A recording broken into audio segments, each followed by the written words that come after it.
Powered by the Montana Television Network. This is the 5:30 News on Q2, Montana's news leader. Good evening, everyone. Thanks for joining us tonight. I'm Jeanelle Slade. As thousands of local students and parents fret over what the 2020 high school graduation will look like, a Billings student and parent are speaking out. The new revised plan, including cycling graduates 10 at a time through 3 separate ceremonies across the Billings high schools. And family and friends will not be allowed to attend. Well, not the most positive reaction from parents and students since the district's plan was announced last night. Billings Skyview senior Nicole Naffs and her mom Liv weighed in today with Q2. Nicole says she's sad she won't be able to have the same kind of graduation ceremony like her 2 older sisters did. Although Nicole was still able to make some fun memories during her senior year, she says it's a bummer to miss out on events like the state basketball tournament.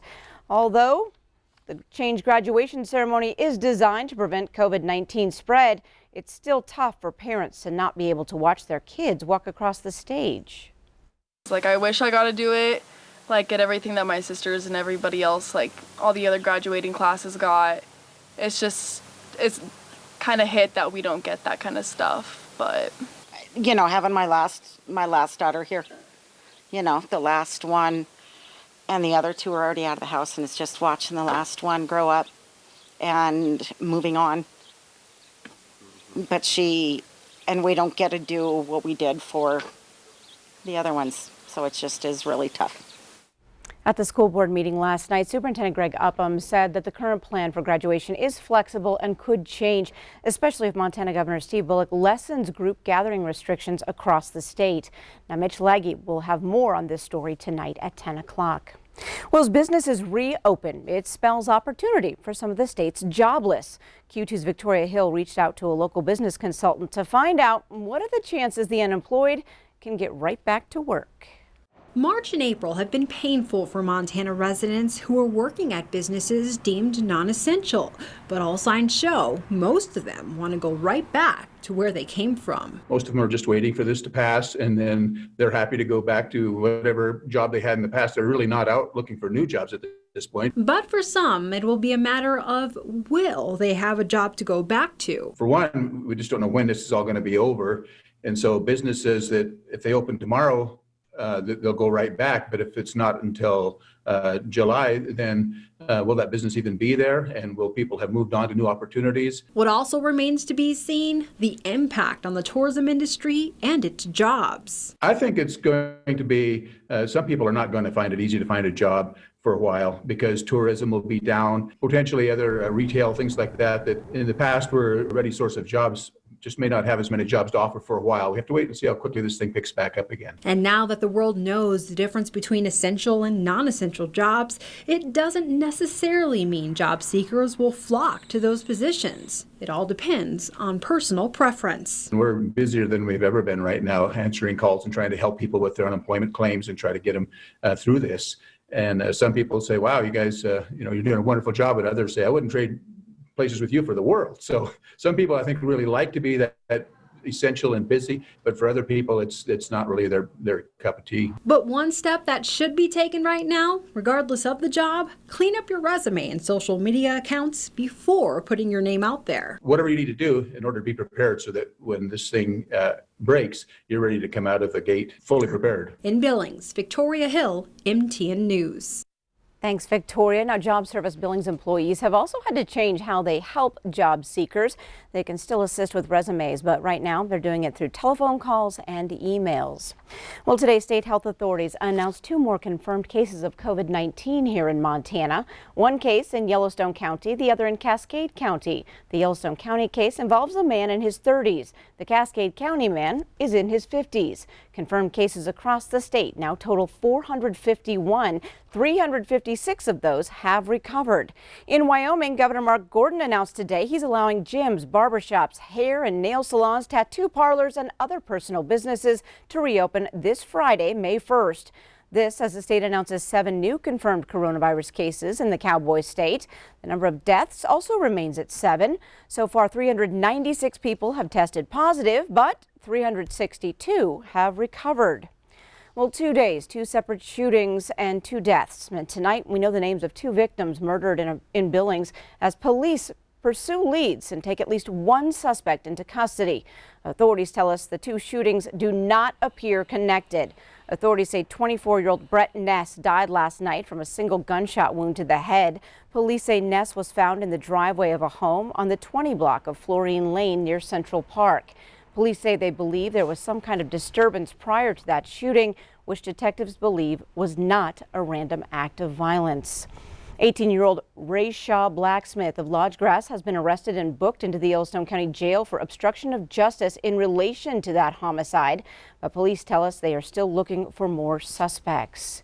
And just before noon today, authorities identified a 50-year-old man shot in downtown Billings on Sunday night. Yellowstone County Coroner Cliff Mahoney says Micah Myron died from a single gunshot wound to the chest. It happened just before 10 p.m. in the front yard of a home on the 100 block of South 31st Street. Myron died at the hospital. No suspects have been identified. Well, yesterday we took a look at the Democratic candidates running for Attorney General. So today, MTN's Mike Dennison focuses on the two-man Republican primary for this open seat. A spirited battle between Deputy Attorney General John Binion and former Montana House Speaker Austin Knudsen. In the Republican primary for Montana Attorney General, both men call themselves conservatives. But they have very different backgrounds and aren't afraid to mix it up over who has the best credentials for the job.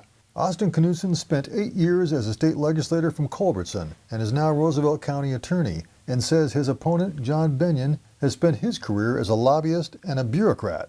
Contrast that to me. I've got over a decade of private legal experience being out in the trenches in rural Montana, and I've practiced all kinds of law. Basically, if there's a kind of law out there to practice, I've done it. Binion, chief deputy under Republican Attorney General Tim Fox since 2013, says he needs no on-the-job training for the top spot and calls Knudsen a career politician. He's running for the sixth time in 10 years. He's running for a new job after he just got elected to his current job last year. And that's not the kind of focus that we need in the next Attorney General's office. I will put my career up against his any day of the week. The Attorney General is the chief law enforcement officer of the state and is often a launching pad for higher office.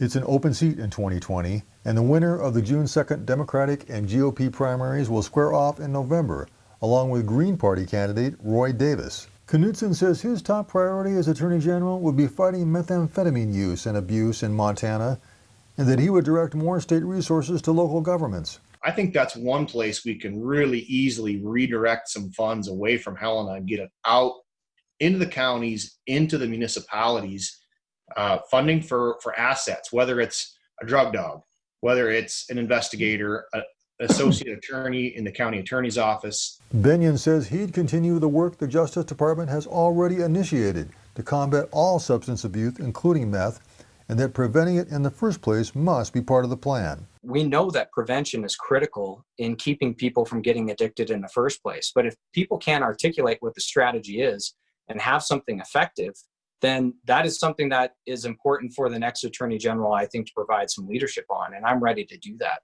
While both men claim the conservative mantle, Knudsen hopes to capture votes of the party's conservatives in the primary and has the endorsement of Congressman Greg Gianforte. Binion says he'll be drawing on his broad connections within the business community, law enforcement, and social and fiscal conservatives. Look for a hard-fought contest on June 2nd in this primary, although the voting begins next weekend with an all-mail ballot. Reporting from Helena, Mike Dennison, MTN News. Absentee ballots will be mailed to all registered voters on May 8th, a week from Friday. Ahead on tonight's 5:30 News, another delicious takeout Tuesday from a restaurant with a little bit of everything, burgers, fries, and more. And tonight in sports, Scott joins us from the baseball field with an update on your Billings Mustangs. And coming up in weather, we're still on track for some summer-like weather, but don't get too used to it because it looks like we're going to probably see things cool down a little bit, and we'll tell you all about it coming up in just a few more minutes. You're watching MTN News with Jeanelle Slade and Russ Riesinger. Storm Tracker weather with Bob McGuire. And sports with Scott Breen. This is the 5:30 News on Q2, Montana's news leader.